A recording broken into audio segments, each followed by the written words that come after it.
It's Maxwell House Coffee Time, starring George Burns and Gracie Allen.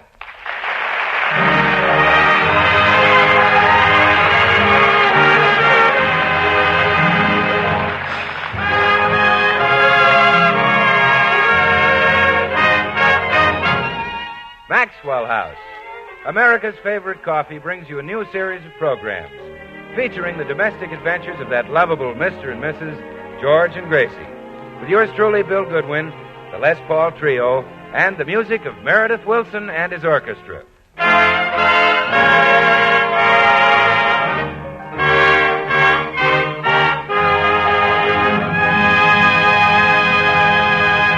Well, the doorbell at the Burns house just sounded, and Gracie is opening the front door to admit an old friend.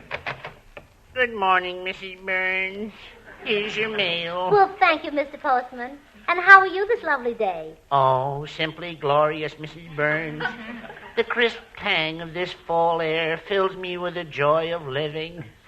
A voice within me cries out, "You're alive! You're alive!" Oh, yes. And you are, too. It's a shame that on such a magnificent day I should bring you such dreadful news. Oh, poor Mr. Wilson. Poor Mr. You mean Meredith Wilson? Yes, such a nice man. And so young, too. But what is it? Is Meredith ill? I'm afraid it's even worse. Oh, Mr. Postman, you don't mean... Yes, he's going to get married. Married? Meredith? Who is he going to marry? I don't know, some girl. Oh, how wonderful. That's what he always wanted to marry. Oh, this is thrilling, Mr. Postman, but it's almost unbelievable. Meredith is so shy and bashful. He's so afraid of a woman. Wait till he gets married. He doesn't know what fear is yet. Oh, now, Mr. Postman, you shouldn't be so dead set against marriage just because yours turned out so, well, shall we say, unfortunately? Yes, let's say that. It's mild, but let's say it. Well, I think marriage is wonderful, and I've been married for 10 years. Half my life. Really? Certainly. And Meredith will be happy, too. No one was ever meant to go through life alone, Mr. Postman. There's a mate somewhere for everyone. I suppose that's true. Well, of course it is. Every human being on Earth should marry another human being. I guess that's where I made my mistake. Oh, well, I've got to rush in now and tell my husband the big news. He'll be just as excited as I am. Well, goodbye, Mrs. Burns. Remember, keep smiling.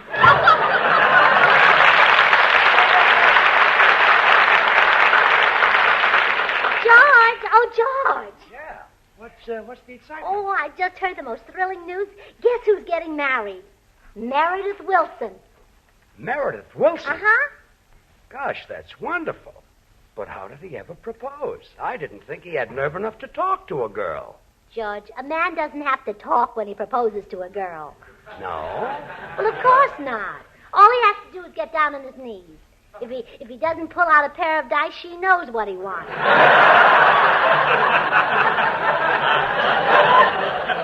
I guess so. Well, gee, this is great news. Isn't it? Oh, I'm so excited. I just love weddings. George, Yes? let's get married. Gracie, we are married. I know, I mean again. Lots of people do, just for the fun of it. Oh, Gracie, you mean buy a license and everything? Well, sure, I'll give you the $2 again. It isn't that. It's just, it's kind of silly. Oh, but George, it'll be much more fun getting married this time. After all, the first time I hardly knew you. Yeah, we were strangers. Sure. But now I regard you as practically one of the family. Thanks, kid. Now forget it. Only Meredith is getting married, not us. Oh. Well, all right, dear. Maybe it's better that way because then you can sing. You mean sing at Meredith's wedding? Well, certainly. What could be more inspiring to a young couple starting on life's great adventure than the sound of your golden voice singing, I love you truly. I love you truly. Truly, dear. Life with its sorrow. Life with its fear. Oh, you're perfect for a wedding. Perfect. That voice has orange blossoms in it. I love you truly. Orange blossoms in it, huh? Oh, absolutely. I can smell every note.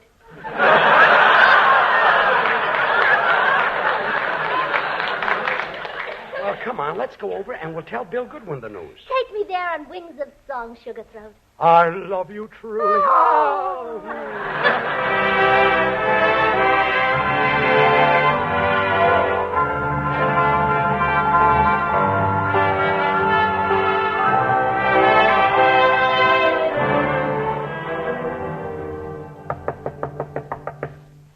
Well, George and Gracie, come in. Oh, Bill, we've come to tell you the most wonderful news. What is it? Well, something that's going to make two people blissfully happy.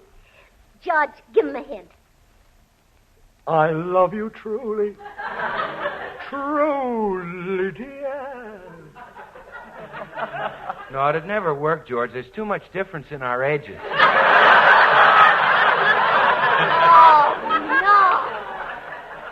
No, Meredith Wilson is going to get married to a girl. Meredith Wilson? Oh, I don't believe it, Gracie. He's never even kissed a girl. Well, Bill, all men aren't as forward as you. George didn't kiss me right away either. That's right. In fact, I remember the first time George kissed me. We'd been back from our honeymoon about a week. And then... Forget it. Well, believe me, Meredith is even shyer than George. You know, I double-dated with him one night, and when the girl said, what'll we do? I said, let's go up on Observatory Hill where it's nice and dark and count the stars. What happened? Meredith got up to 2,400,000.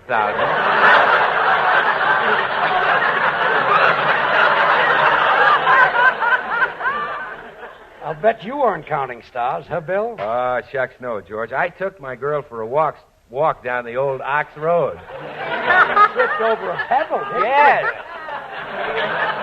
Lucky girl. Imagine walking down the old Ox Road with the old ox himself.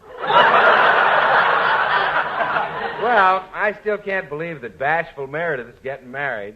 Why don't we go over to Meredith's house and check up on this thing? Well, yeah, let's go. By the way, Bill, if it's true, you'll be the only single one left. Well, that suits me. Now, Bill, wouldn't you like to settle down like George? Not that far down, no. Let's go and see Meredith.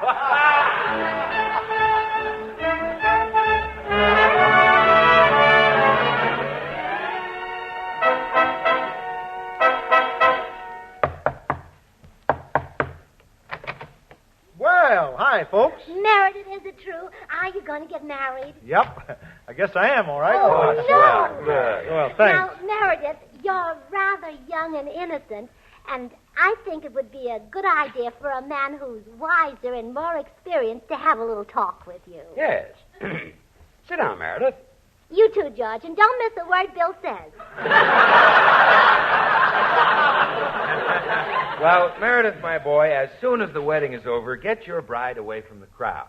Yeah, he's right. That's what George did. Yes. Now, rush her to your car and drive straight to your honeymoon cottage. That's what George did.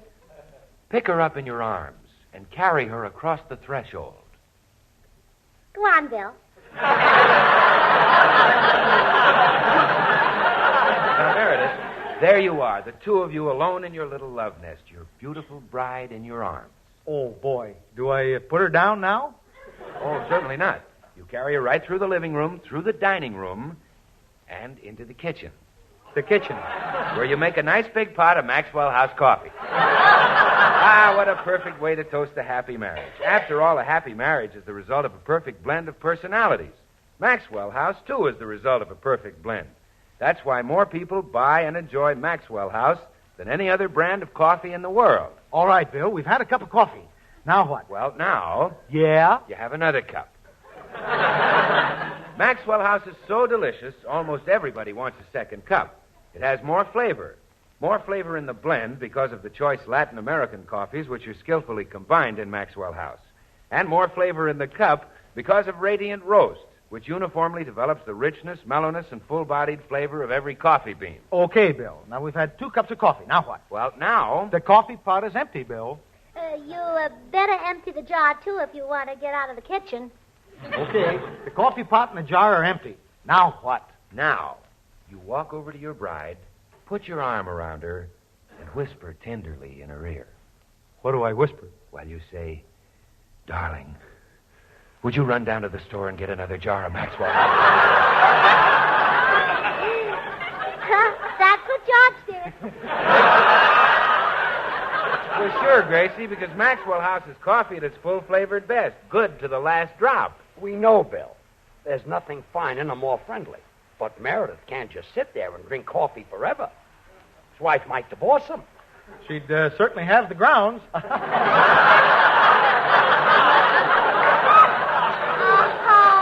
Meredith. Now I know you're going to be a wonderful husband. You and George have the same brilliant sense of humor. Oh, well, thanks. And now we all want to congratulate the lucky girl. Who is she? Well, she's the girl who sells ribbon at the dime store. I've been in love with her for a year now. Oh, what's her name? I don't know. You don't know her name? Uh-uh. I've never gotten up nerve enough to ask her. Well, how did you propose to her? Well, I haven't yet. Every day I think I will. But when I get there, I lose my nerve, and I just buy a yard of blue ribbon. Oh, murder. You've been after the girl for a year, and what have you got to show for it? I got 300 yards of blue ribbon. Well, that's very handy. No married couple should be without it. Absolutely. Yeah. Furniture they don't need. No. A house is nothing. But got to have at least a few hundred yards of blue ribbon. Yeah. Oh, now, boy. What is home without ribbon? Yeah, it takes a heap of ribbon to make a house a home. Oh. Now stop making fun of Meredith. Who knows, after a year, you may even have a little string running around the house. Why, sure. Now, boy, Got to stop put it. my ribbon. My.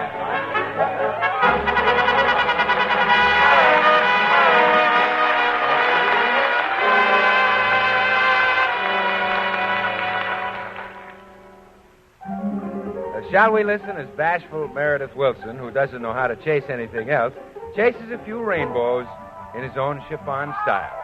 Meredith?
I've heard of bashful guys, but Meredith Wilson takes the cake. He certainly does. Imagine being in love with a girl for a year and not having a word to say. Well, that was ridiculous. It's only after marriage that a man doesn't have a word to say. How true. Come in. Hi, folks. Meredith, you should say to yourself, I'm a wolf. I'm an irresistible wolf. Go on, try it. I'm a wolf. I'm an irresistible wolf. Well, let's try something else. Do women really like those bold fellows? Oh, certainly. The rough, domineering Humphrey Bogart type of man. As a matter of fact, that's why I married George. No, that wasn't it. Well, I could never be rough and domineering, you don't think? But it's easy. Look, George is in the den. Let's pretend that he's Lauren Bacall. Well, I thought you said this was easy. It is. Now, I'm Humphrey Bogart, and he's Lauren Bacall. Now, watch this. Hello, dear. Do you want something? I suppose all I got to do is whistle, huh, gorgeous?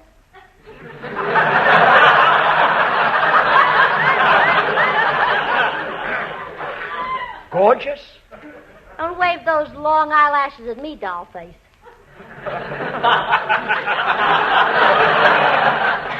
Doll face? Suppose you expect me to break out in goose pimples because you're sitting there in a sweater. Gracie. That may get other men, not me. Other men? Honey, you'd better sit down. Never mind that sofa routine. Sofa room. Look. You dames are a dime a dozen. There you are, Meredith. Isn't that a simple technique? Well, not for me. Gee, I couldn't talk that way to anybody. Well, of course you could. What do you say when one of your musicians plays a sour note? I say, I fear you've lost control of your instrument, sir.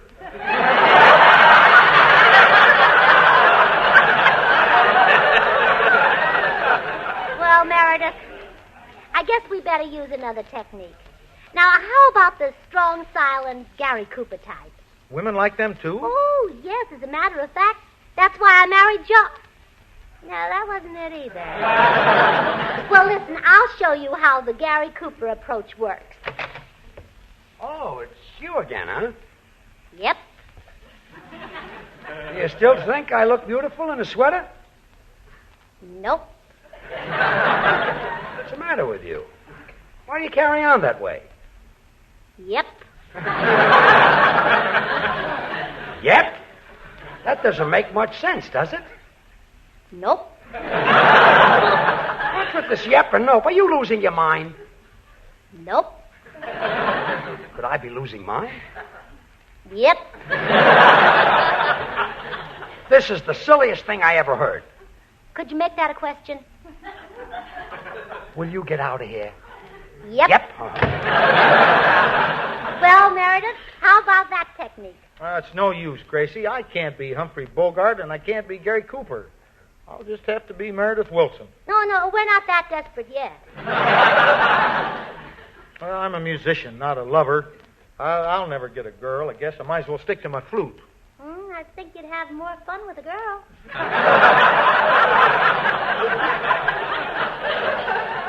Maybe we'd better forget it. Wait a minute. Look, a girl usually wants a man that all the other girls are crazy about. Well, I've noticed that. Well, sure, as a matter of fact, that's why I married Joe. Now I'm just being silly. But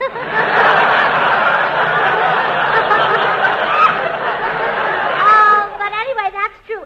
And Meredith, I'm going to make you the most popular man in town. Really? Absolutely. When I'm finished, you and that girl behind the ribbon counter will make beautiful music together. Together? Mm-hmm. I'd better go get another flute. Now, you be here for dinner at 6 o'clock and leave everything to me. Oh, I sure will. Thanks a million, Gracie. Goodbye. Oh, poor Meredith. George! Oh, George! Now what? Oh, come on, dear. We're going to the dime store and invite that girl behind the ribbon counter to dinner. What for? Well, I've got a plan that'll get her married to Meredith. What is it? Oh, darling, please. If I tell you my secret, you'll know how I hooked you. You hooked me. Gracie, I took you out every night. I sent you candy, sent you orchids, and you think you hooked me? You could have got me without all that. Didn't you call that getting hooked? Yeah, I was hooked. Let's go.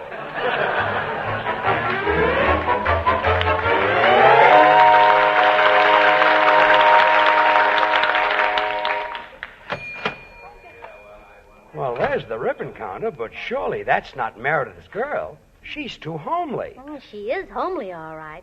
Maybe she has hidden charms. That well, she didn't have to hide them. Well, if Meredith loves her and wants to marry her, that's enough for us. Oh, Miss. Yes, did you want to buy some ribbon? Well, no, there's enough ribbon in our neighborhood now. We'd like to invite you over for dinner tonight. Me? For dinner? But you don't even know me. Well, that's all right. Oh, I see. You've got an odd man, huh? Very. And you're just the girlfriend. Here's the address, Miss Hardwick. Flossie Hardwick. Well, here's the address, and we'll expect you at 5:30. Well, shall I dress? Oh, yes, this man is very bashful. Well, see you tonight. Goodbye. I can't understand how Meredith could want to marry that scarecrow. Well, George, homely people are honest and kind and faithful. They make the best mate. As a matter of fact, that's why I marry... Well, what do you know? I finally got it.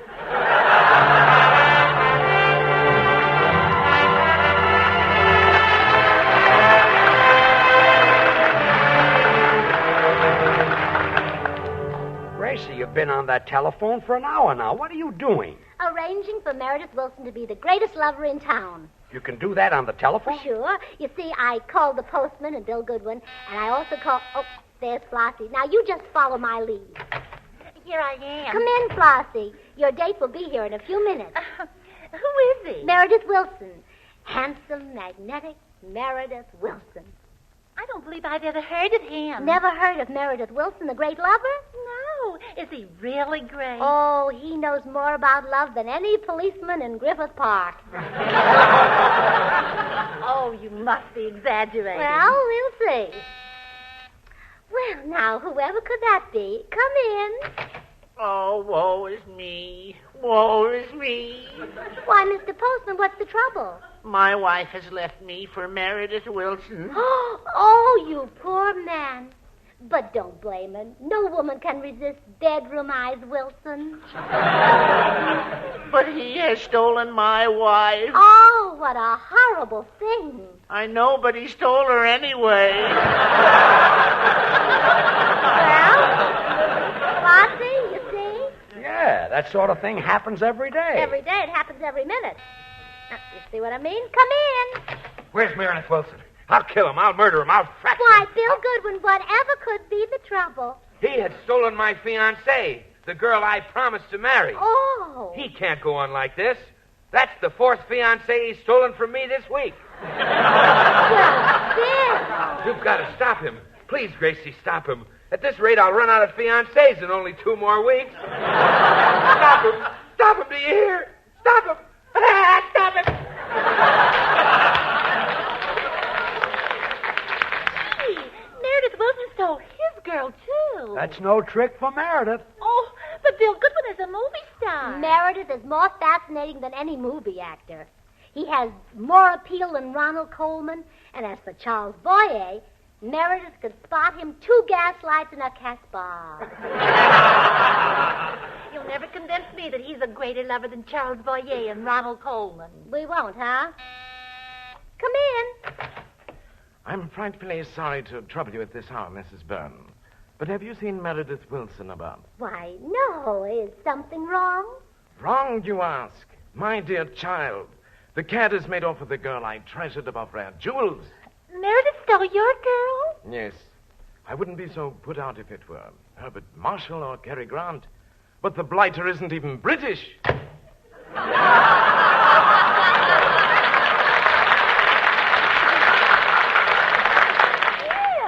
Of all people, him. Why, I wouldn't have believed it possible. Oh, you haven't seen anything yet.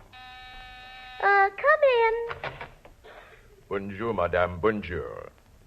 Could you tell me where I might find Meredith Wilson? Now, don't tell me he has stolen your girl. Mais oui. Oh, well, he's really picking on you British tonight, isn't he? I am too plain, too unromantic to compete with this Meredith Wilson. I think I go back to Paris. Au revoir, madame. Oh, I will. Goodbye.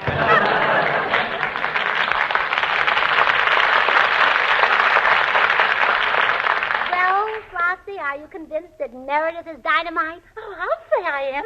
Oh, but a guy like that would never look at me. Now, that's where you're wrong. Meredith loves only you. He loves me, little plain me. He loves you, big plain you. And he wants to marry you. Oh, this is wonderful. All my life I've waited to... Come in. Well, is dinner ready? Yes, and so is Flossie. Take him, Flossie. He's all yours. Oh, come here, bedroom eyes. Hey! Stop! Let go of me. You'll break my glasses. Meredith, stop trying to get off her lap. This is your dream girl. I fixed it for you. But I never saw her before in my life. This is the girl behind the dime store ribbon counter. Oh, I'm not the regular girl. I was just substituting there What? today.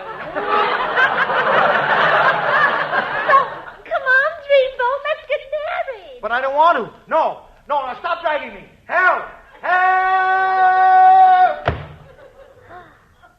Oh, I hope they'll be happy together. You did a fine job.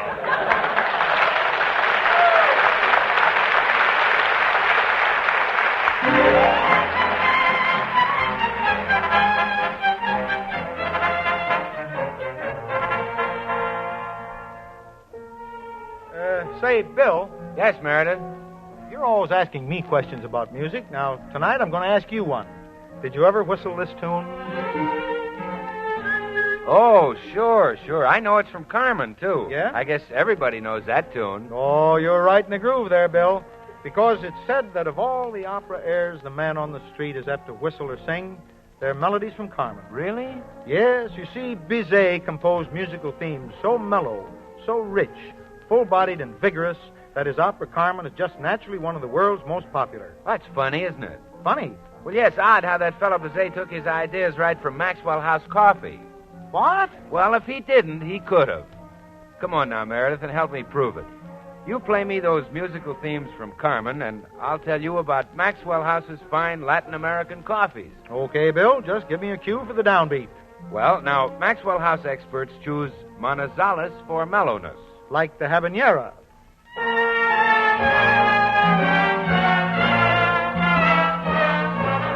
And Medellins for richness. That's Michaela's aria.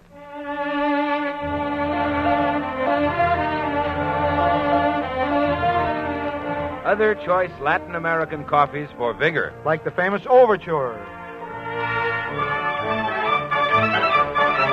And Bucaramangas for full body. That'd be the Toreador.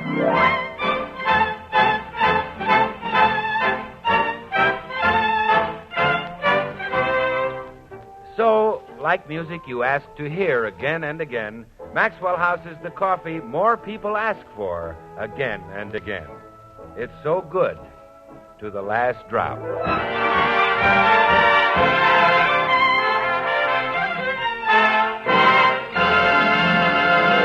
Here, George and Gracie. Oh, George, don't forget we're going to be on the Danny Kaye show tomorrow night, and Bill and Meredith will be with us. That's right, Gracie. Good night, folks. Good night.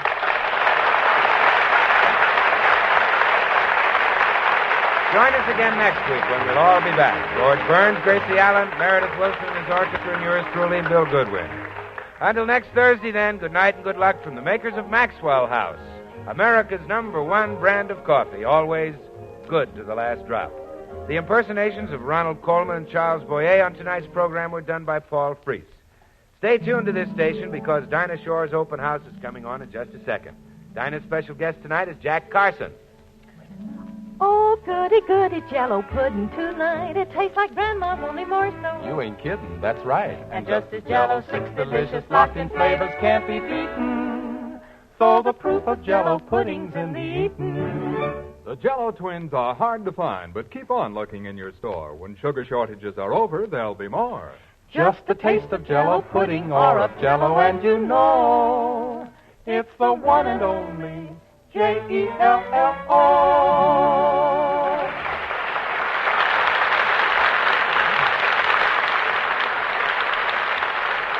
This is the National Broadcast.